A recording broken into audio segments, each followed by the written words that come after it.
오늘 시편 62편의 전체의 내용을 일컬어서 다윗의 비탄의 시다,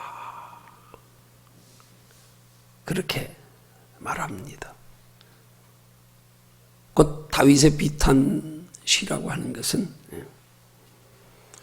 다윗이 그 아들 압살롬의 반역으로 쫓겨다니면서 슬퍼하고 탄식하는 중에서 지은 시라는 뜻입니다.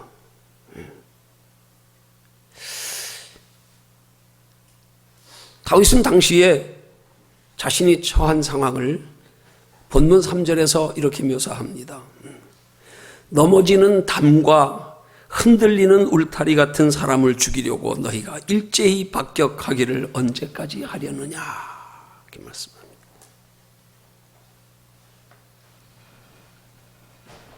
그 아들과 반역자들에 의하여 쫓겨다니면서 그의 처한 상황을 가리켜 그 자신이 표현하기를 넘어지는 담이라고 표현합니다. 흔들리는 울타리라고 표현합니다.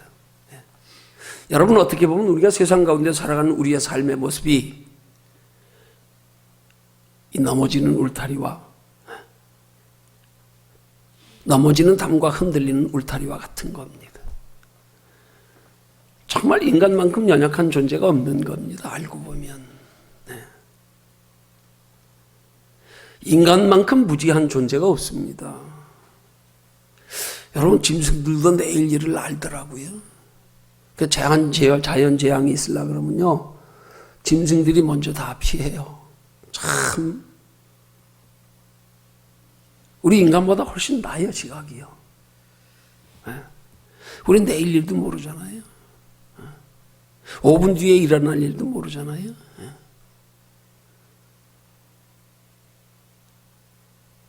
그 눈에 보이지 않는 작은 병원체, 그 병균 하나에도 사람들이 이렇게 공포에 떨며 두려워하고 또 질병에 괴로워하고 죽어가고요. 여러분, 다윗의 비탄시가 어떤 면에서 보면 우리 인생의 비탄시여야 합니다. 여러분, 신앙이라고 하는 것은 우리가 하나님 안에서 우리의 짧은 육체로 사는 인생 가운데서 우리가 얼마나 다윗의 표현처럼 비탄한 존재인가를 깨닫는 것에부터 신앙은 시작돼야 되는 겁니다. 그래야 우리가 하나님의 소중함을 알게 됩니다. 그래야 우리가 하나님을 바르게 의지하고 찾고 하나님께 소망 두게 됩니다. 우리 인생의 그 무가치함, 우리 인생의 비천함, 우리의 인생의 연약함, 이걸 깨닫지 못하기 때문에 우리가 하나님을 찾지 않고 하나님을 의식하지 않고 하나님을 의지하지 않는 거예요. 다윗의 고백처럼 우리 자신을 넘어지는 담처럼 여기고 흔들리는 울타리 같은 것으로 여기는 우리의 비천함을 깨닫고 자각하고 인식하고 고백하는 것에서부터 하나님 우리를 오히려 사랑하시고 긍휼히 여기시고 우리와 함께 하시고 우리를 돌봐주시는 줄로 믿으시기를 주님의 이름으로 축원합니다. 그런 면에서 오늘 본문의 말씀의 전체를 일컬어 표현하면 다윗의 위대한 신앙의 모습을 오늘 본문이 우리에게 소개하는 겁니다.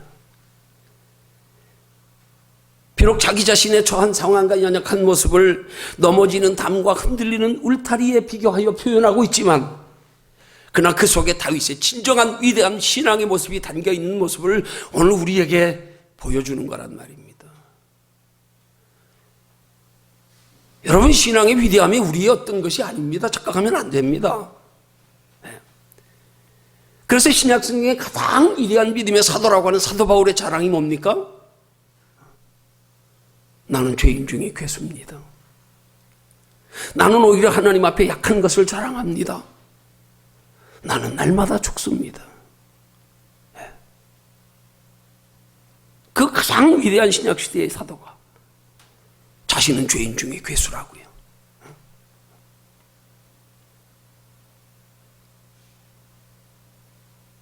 그 자신의 죄인 중에 괴수와 같은 자신의 모습에 대하여 조금 더 자기 자신에 대한 신뢰가 없고 기대가 없고 소망이 없는 모습을 가리켜 나는 날마다 죽습니다. 이 말의 뜻은 내 자신을 향한 나의 소망, 나의 판단, 나의 자신감, 이 모든 것들을 다 하찮은 것으로 여기고 내려놓는다는 표현입니다.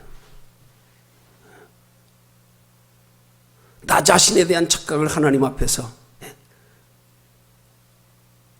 고백하는 표현인 겁니다. 신앙은 거기서부터 시작되는 겁니다. 그게 위대한 신앙입니다. 우린 자꾸 위대한 신앙하면 그 신앙의 행위를 가지고 우린 기준 삼고 행위를 가지고 신앙으로 볼 때가 많잖아요. 착각입니다. 그거 아닙니다. 하나님 안에 내가 죽어지는 겁니다. 나의 연약함을 시인하고 인정하는 겁니다. 어린아이가 부모 의지하듯 주를 전적으로 의지하는 게 위대한 신앙입니다. 그래서 오늘 본문에 나타난 이 다윗의 시편을 통해서 우리가 본받아야 할 영적인 교훈의 내용은 바로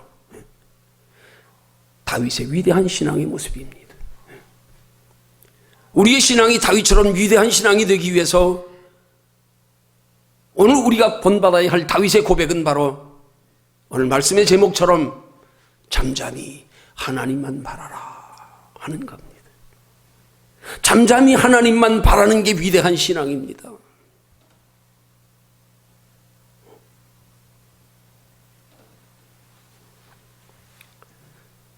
특별히 환난과 고난의 때요, 잠잠히 하나님만 바라보는 거예요.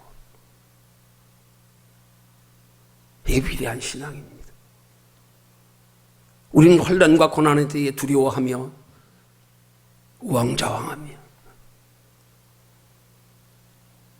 마치 세상 유행가 가사처럼 이리 갈까 저리 갈까 차라리 돌아갈까 어디로 피할까.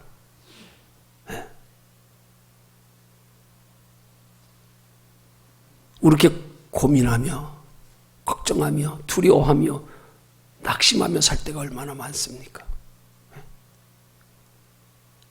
이 모습을 그대로 가지고 하나님 앞에 나와서 잠잠히 하나님 바라보는 거,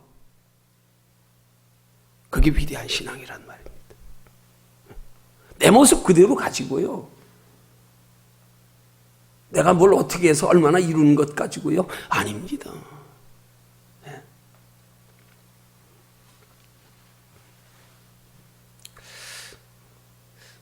우린 종종 예수 믿는 사람들이 살다가 사람들에게나 혹은 환경에 상처받고 시험 들고 어려움 당할 때요, 다른 사람들이 그럴 때 우리 예수 믿는 사람들이 아무 생각 없이 흔히 하는 위로의 말 있잖아요.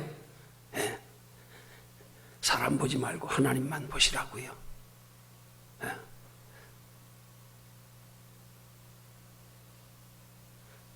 근데 이 말이 옳은 말이기는 하지만 여러분, 실상 그런 환경에 처한 사람들에게 그 말이 그렇게 듣기에는 별로 위로가 되지 않습니다.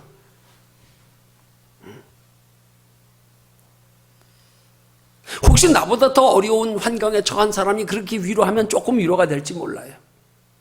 아, 그래, 나보다 못한 사람도, 나보다 더 고난당하는 사람도 저렇게 하나님 바라보는구나, 그런 위로가 될지 몰라요.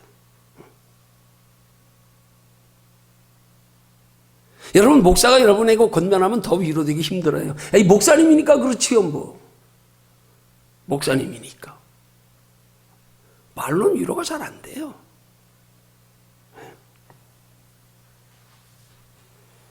자기는 아무 문제 없이 한가하고 편안한 사람이 그렇게 위로하면 속으로 어떻게 생각할까요? 아마 욕하지 않으면 다행일 거예요. 그죠? 자기 편하다고 남의 일이라고. 내 심정 모르고. 여러분, 사람은 눈에 보이고 환경은 눈에 보이는데 자꾸 보이지도 않는 하나님을 보라고요. 그게 말같이 그렇게 쉽냐 이 말이에요.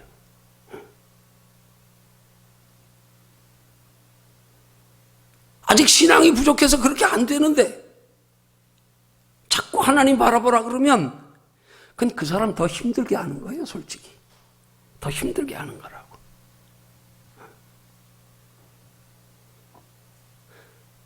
차라리 그런 사람들에게 누가 그랬어요? 어디 그런 나쁜 놈이 있어요? 같이 흥분하고 같이 낙심하고 같이 슬퍼하면 그럼 아마 조금 위로가 될 거예요.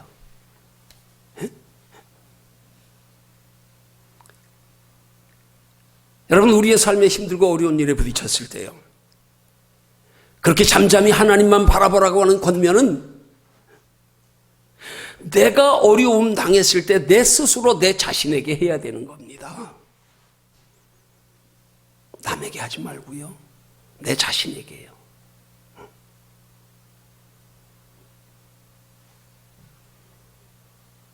어려움이 생긴 내 자신을 향하여서 전령아, 하나님만 잠잠히 바라라.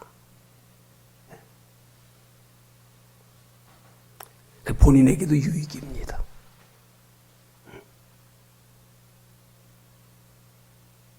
그럼 아주 훌륭한 권면이 되는 거예요.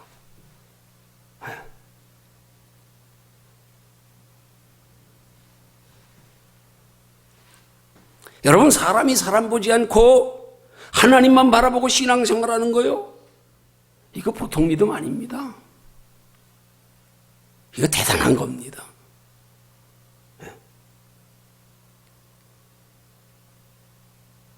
본문에서 다윗이 그런 권면을 자기 자신을 향하여 지금 하고 있는 거예요. 그래서 다윗의 신앙이 위대한 신앙인 거예요. 오늘 본문 1절에서 말씀합니다. 내 영혼아, 잠잠히 하나님만 바라며. 내 영혼아. 이 내 영혼이 잠잠히 하나님만 바라며 하는 말의 뜻은 환난과 고난의 환경 가운데서 조용히 하나님을 기다린다는 의미입니다.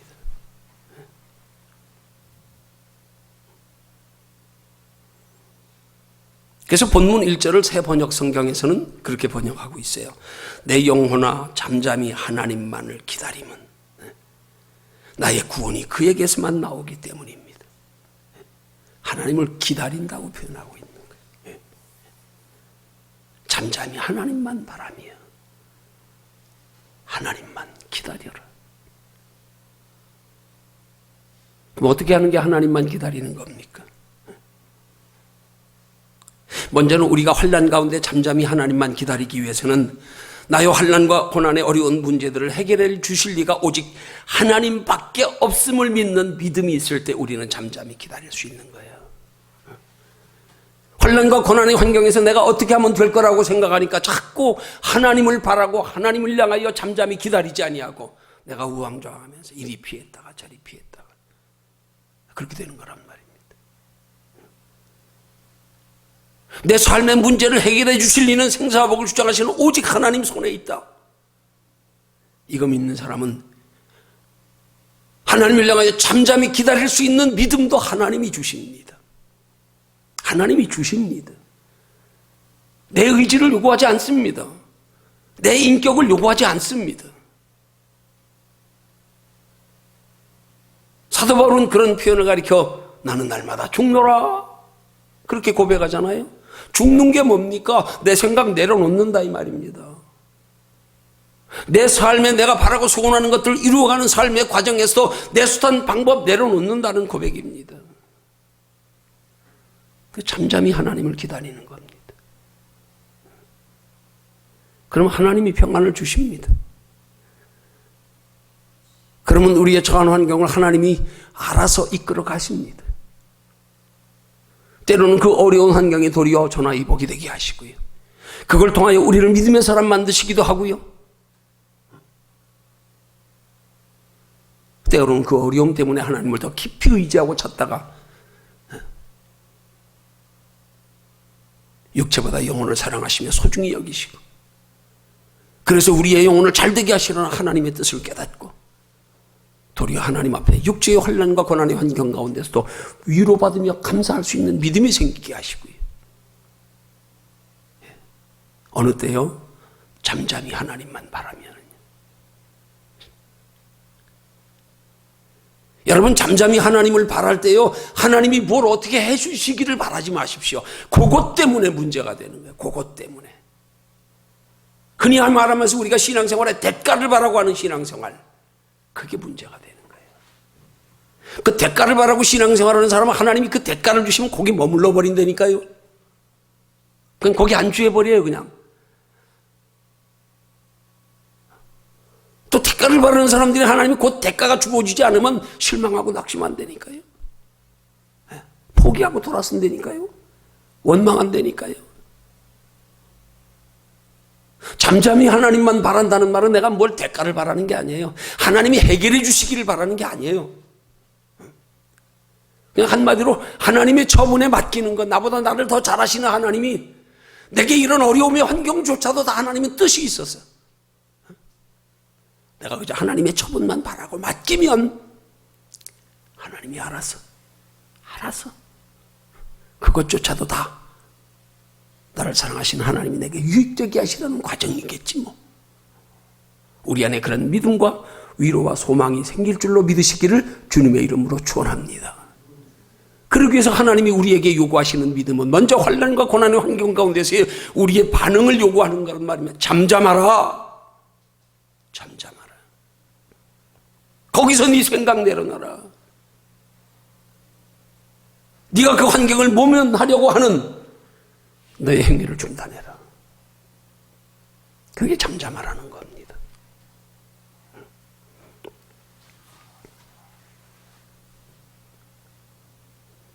또 달리 잠잠하라는 말씀을 달리 표현하면, 잠잠히 혼란 가운데 하나님만 기다린다는 말씀은 곧 하나님을 향하여 그 환난과 고난에 원치 않는 환경 가운데서도 하나님을 향하여 결코 원망 불평하지 않는다는 의미입니다. 그리 아니하실지라도 내가 하나님을 의지합니다.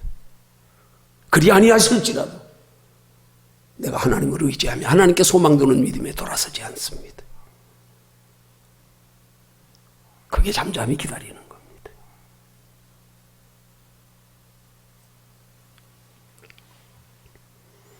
흔히 성도들이 신앙생활하다가 예기치 않게 원치 않게 여러 가지 어려움을 당할 때 하는 말 있잖아요. 하나님 이럴 수가 있어요? 정말 하나님이 살아계신 거예요? 왜 나만 이렇게 어려운 일 당해야 되는 거예요?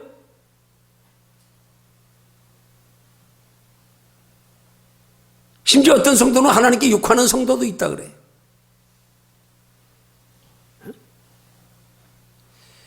분당 우리 교회 이찬수 목사님 미국에서 이민 생활할 때 청년 때에 너무 삶이 고달팠나 봐요. 그때 정말 아버지가 부친이 목사님이셨고, 그 목사님이 40일 금식 중에 27일째 되던 날 돌아가셨습니다. 정말 많이 방황하다가 한국에 돌아와서 신학을 하고 목사가 된 분이, 미국에서 그 어려운 시기에 하나님 원망할 때 그렇게 했다 그러더라고요. 하나님을 향해서 님자만 빼고 불렀대요. 님자만 빼고요. 하나님 찾을 때마다 님자는 빼버렸대.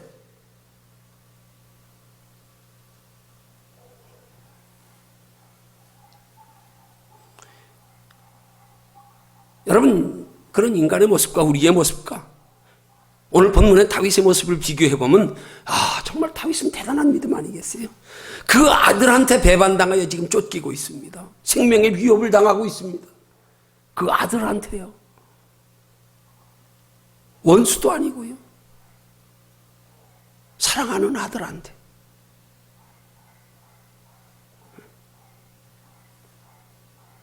근데 그런 상황에서 다윗이 어떻게 그런 믿음을 가질 수 있었을까요? 다윗은 처음부터 그런 믿음의 사람이었을까요? 아닙니다. 그럼 어떻게 그런 믿음에까지 이르게 될 수 있었을까? 그걸 오늘 본문의 말씀에서 우리는 그걸 찾아야 하는 겁니다. 그게 뭡니까? 바로 잠잠히 하나님만 바라는 겁니다. 잠잠히. 나의 영혼이 잠잠히 하나님만 기다립니다. 잠잠이라고 하는 말의 의미 속에는 내 주변에 세워진 정겨진 여러 가지 혼란과 고난의 환경 가운데서 내가 바라고 생각하며 판단하는 것조차 내려놓는 것까지가, 생각까지 내려놓는 것까지가 잠잠입니다. 생각까지.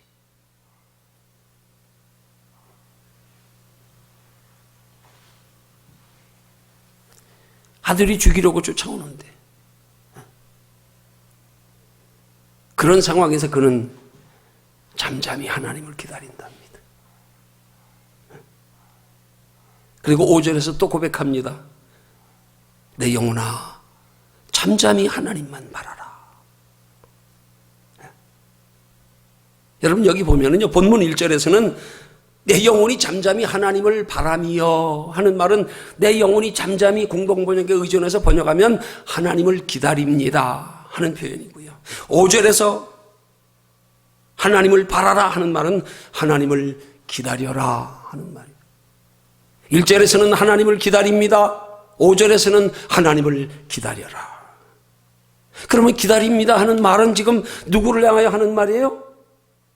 하나님을 향해서요. 그러면 기다려라 하는 말은 누구를 향해서 하는 말이에요? 자기 자신을 향해서요. 자기 자신을 향해서.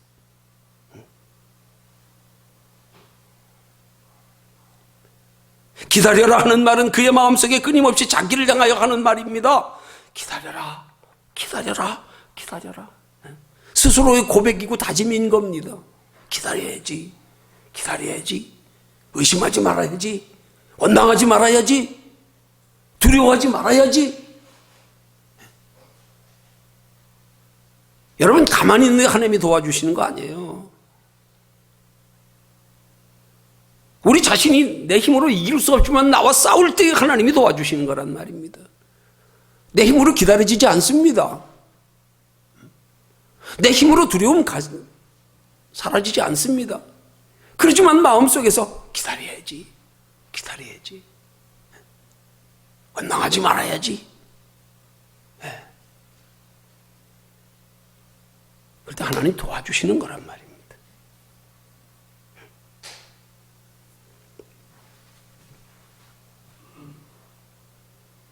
그러다 보니까 어느덧 다윗의 믿음이 그렇게 잠잠히 하나님만 기다릴 수 있는 믿음이 된 거란 말입니다. 자기 자신과 싸우면서 기다려야지, 기다려야지, 원망하지 말아야지, 낙심하지 말아야지, 거기도 하나님의 뜻이 있겠지. 그럴 때 하나님이 우리에게 잠잠히 기다릴 수 있는 믿음을 주시는 줄로 믿으시기를 주님의 이름으로 축원합니다.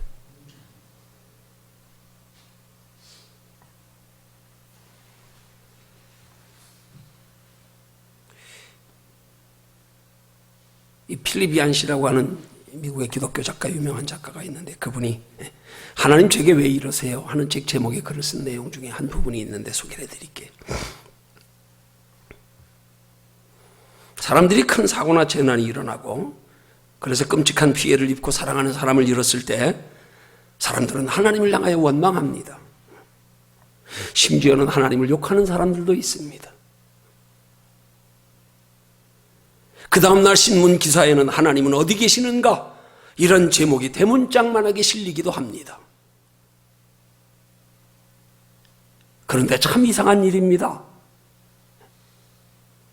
사람들이 평소에는 하나님을 생각지도 하지 않고 살다가 온갖 좋은 일이 있을 때는 하나님을 의식하지도 않다가 왜 사고나 재난이 일어나면 사람들은 그렇게 하나님을 찾는 것입니까?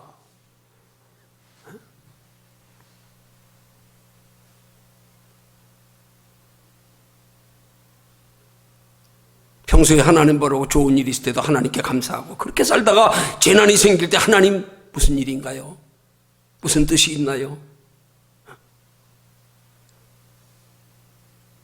도대체 이게 뭡니까 하나님?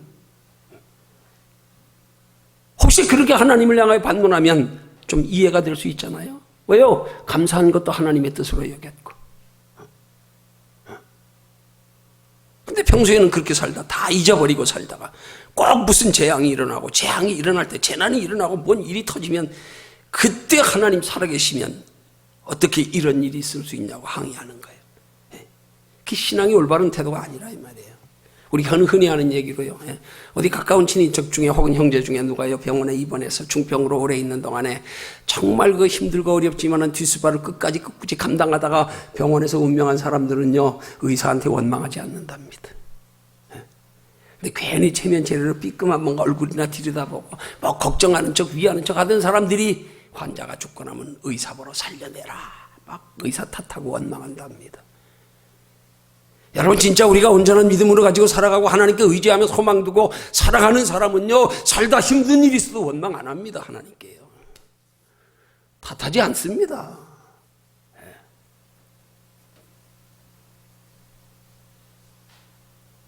자기 변명에 불과한 거예요. 자기 합리화에 불과한 게 하나님 이럴 수가 있어요? 우스운 얘기가 생각나네요. 어느 사람이 택시를 타고 가다 조금 지나갔는데 운전수에게 묻는 말이 제가 어디까지 가자 그랬지요? 그러고 물었대. 그랬더니 택시기사가 대답했답니다. 언제 타셨어요?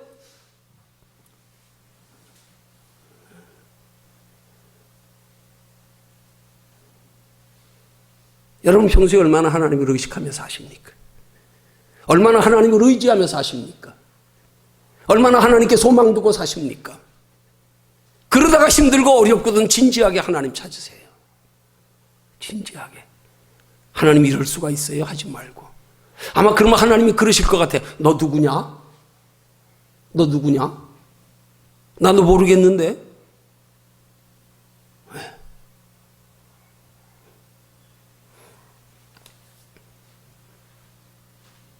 누굴 두고 하는 말 같아요?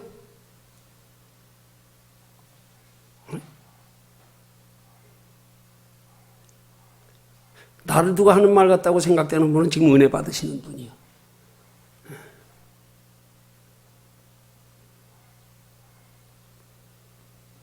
왜 우리가 잠잠히 하나님만 바라보고 기다리는 믿음으로 살지 못하는가? 그 원인이 뭔 줄 아십니까? 다른 거 아니에요. 평소에 시마다 때마다 순간마다 무슨 일이든지 하나님 편에서 바라보고 생각하며 그렇게 사는 삶의 습관이 훈련이 안 돼서 그런 거예요. 비록 몸은 육체는 세상에 속하여 살아가고 있지만 우리의 생각만큼은 늘 하나님을 향하고 있어야 되는 게 성도의 바른 신앙의 자세입니다.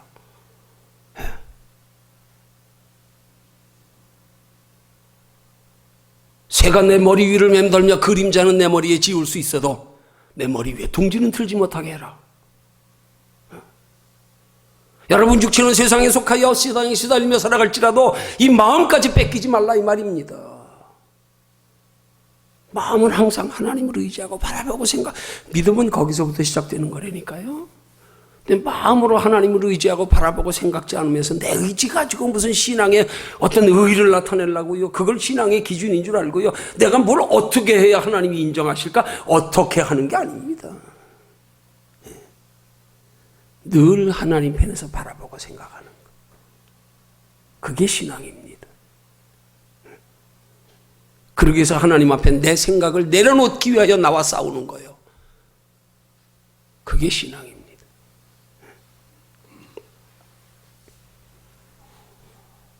여러분 이 말씀이 우리를 책망하시려고 하나님이 주시는 말씀이 아닙니다. 책망으로 받지 마십시오. 그럼 사탄 마귀에게 참소당하는 거예요. 그럼 사탄 마귀가 좋아합니다. 또 넘어갔네 하나. 또 넘어갔네.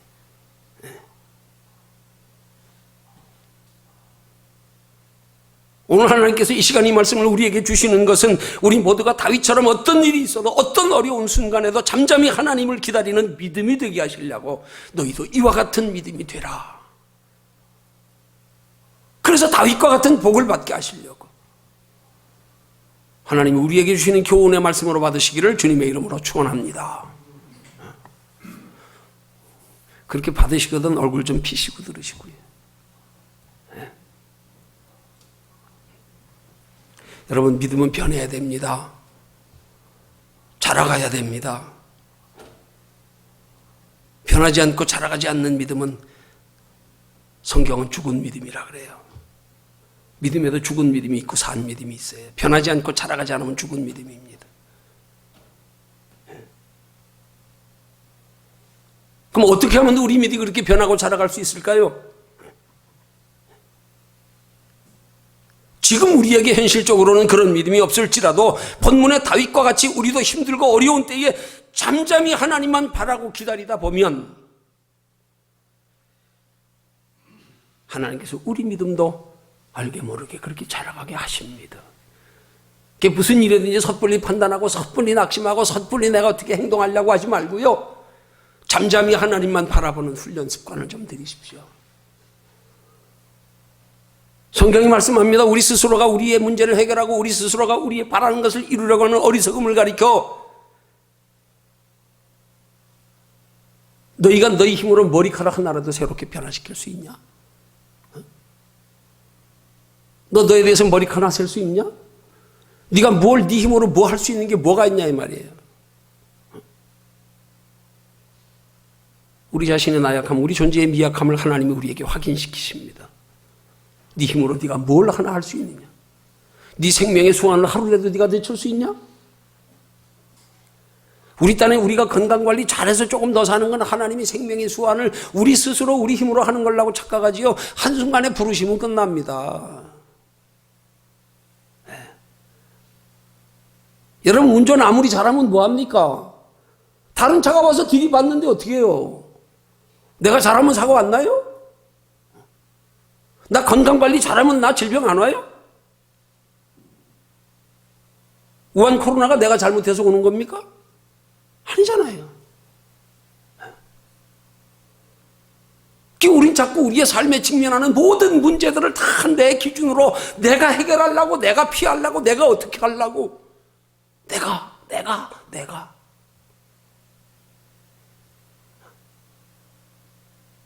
하나님이 하시게요. 하나님이 하시게. 잠잠히 하나님만 바라보나이다. 내 영혼아, 잠잠히 하나님만 바라라. 내가 나에게요. 전령아, 잠잠해. 네가 판단하지 마. 네가 하려고 그러지 마. 내가 판단하고 내가 하려고 하면 하나님이 개입하실 자리가 없어. 그럼 하나님 책임 안 져주셔. 그럼 잘해도 하나님과 상관없어. 상없어.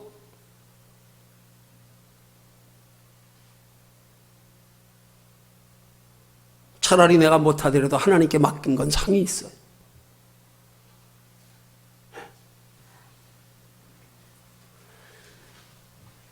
잠잠히 하나님만 바라보고 기다리는 습관 훈련이 되면 우리도 그런 믿음으로 자라갑니다. 다윗도 처음부터 그런 믿음의 사람 아니었어요. 많은 실패 경험한 사람입니다.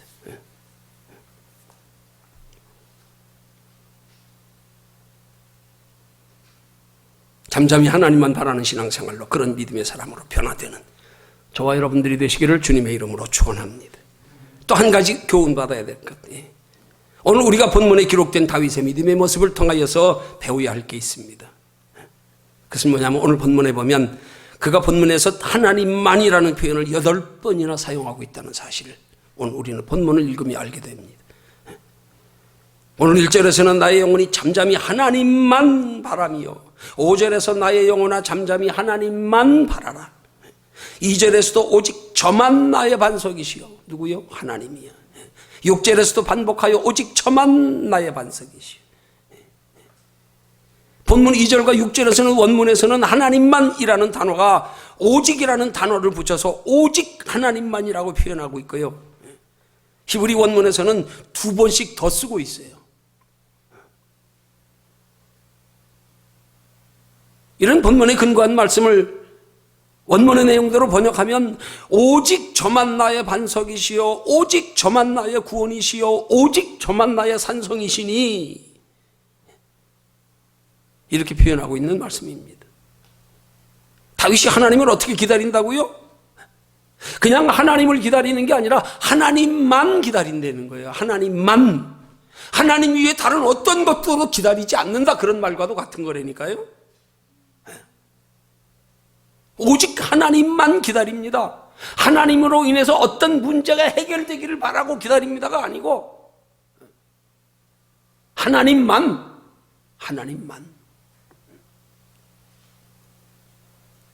지금 내게 닥친 위급한 상황의 문제가 해결되기만을 기다리는 게 아니라 지금 자기가 겪고 있는 어려움의 환경이 지나가기를 기다린다는 말이 아니라 그가 기다리는 건 오직 하나님. 그가 바라는 건 오직 하나님. 자기 소원이 이루어지고 자기 겪는 어려움의 문제가 해결되고 그런 육신적인 좋은 일들로 자기 인정, 자기 인생이 늘 평안하고 행복하기를 원하는 것 말고요. 그런 바람으로 신앙생활하는 걸 종교생활이라 그러는 거예요. 예수 믿으면서 기껏 이 땅에 육신으로 짧은 인생 사는 동안에 조금 편하고 행복하고 즐겁게 사기를 바라서 신을 찾는 거, 그게 종교예요. 기독교는 그런 종교 아닙니다. 아니에요. 그걸 바라지 않을 때 하나님이 주셔야 믿음이 되는 거예요. 그걸 바라지 않는 사람에게 주셔야 그걸 통하여 믿음이 자라가요. 근데 그걸 바라고 신앙생활하는 사람들은 그게 이루어지면 믿음에서 멀어진다니까요. 변질되고 세속하고 타락화된다니까. 쉬자, 자자, 즐기자. 아무 문제 없네. 어리석은 부자 되는 거예요. 그걸 초월하여 그걸 바라지 않고 더 큰 걸 바라는 사람에게 복을 주면 거기 머물러 안주하지 않아요.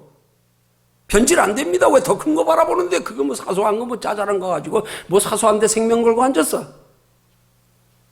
이게 다르단 말입니다. 하나님이 바라지 말라는 말씀은 우리에게 더 큰 것 감당할 수 있는 믿음이 되어 더 큰 것 주시려고 바라지 말라 그러는 거지 안 주겠다는 말이 아니에요. 더 큰 것 주시려고 그러는 거예요. 더 큰 것 주실 때 감당할 믿음이 되게 하려고요. 더 큰 것 주셔서 영혼에까지 유익이 되게 하려고요. 더 큰 것 주셔서 하나님 나라까지 영원한 상이 되게 하려고요. 그래서 바라지 말라는 거예요. 그거 바라고 신앙생활하다가 넘어지는 사람들이 얼마나 많은지 몰라.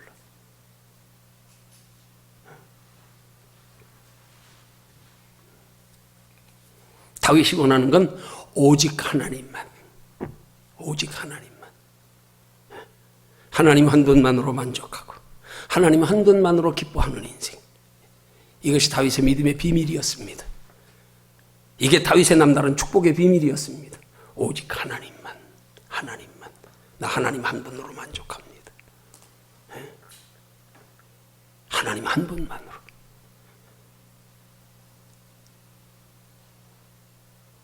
어느 개척교회 목사님의 이야기입니다. 교회가 어려움에 처해서 동분서주하며 교회의 어려운 문제를 해결해 보려고 애쓰다가 어느 날 목회자 기도 모임에 참석하게 되었답니다. 그때 그 기도 모임 강사의 설교의 주제가 24시간 예수님만 바라보자 하는 제목이었답니다. 목사님은 그 설교를 들으면서 그 설교가 전혀 마음에 와 닿지도 않고 은혜도 안 되고 도리어 시험이 되고 반발심만 생겼답니다.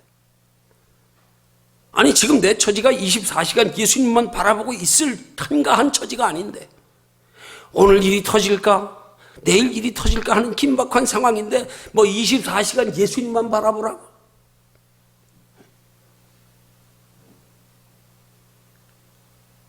그 설교를 듣고 나서 기도 시간이 됐는데 도저히 기도가 안 되더라는 거예요. 그게 오히려 도리어 마음에 반발심이 생기고 상처가 돼가지고요. 그러던 중에 갑자기 그 목사님에게 환상처럼 보이는 장면이 있었답니다. 그 환상처럼 보이는 장면의 내용이 이런 내용입니다. 큰딸이 초등학교 들어가기 전에 시장에서 잃어버린 적이 있었답니다. 아이 이름을 부르면서 아이를 찾으라고 신학을 다 막 여기저기 돌아다녔지만 날이 어두워지기까지 찾지 못했답니다. 그 중에 딸이 시장에서 한참 멀리 떨어져 있는 곳에서 울고 지나가는 것을 아는 사람이 발견해서 찾았답니다. 딸을 찾았을 때 목사님이 크게 기뻐했고 안심이 됐지만 그러면서도 또 한편으로는 얼마나 화가 나든지 딸을 보면서 소리 지르며 야단을 쳤답니다. 아빠를 잃어버리면 길 잃어버리면 가만히 그 자리에 있으라고 했잖아. 이렇게 울고 여기저기 돌아다니면 아빠가 널 어떻게 찾냐? 너 정말 잃어버릴 뻔했잖아. 너 정말 잃어버릴 뻔했잖아.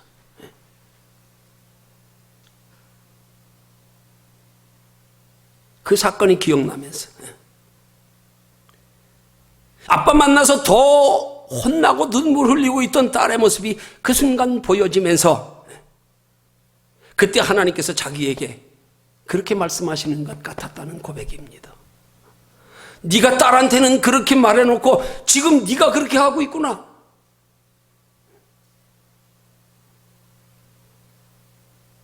네가 이렇게 하나님 품에서 떠나 여기저기 돌아다니면 내가 너를 어떻게 도와주냐? 좀 잠잠히 나만 바라보고 기다리라고 했지 않냐? 내가 어떻게 해야 할지 모르는 상황이 되면 그럴 때일수록 잠잠히 나만 바라보라고 했잖아. 너 딸한테 그랬잖아. 그리고 목사님 입에서 회개가 터지고 기도가 터졌다는 이야기입니다.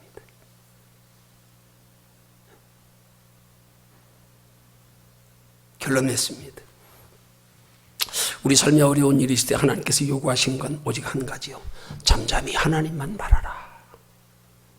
마치 이스라엘 백성들이 가나안 땅에 40년의 여정에서 그 광야의 어두운 밤에 하나님의 성막을 중심으로 내려진 하나님의 불꽃, 불기둥, 그 밑에 날이 새기까지 엎드려 잠잠히 기다리듯. 환난이 있을 때 우왕좌왕하지 마십시오. 우왕좌왕하지 마십시오.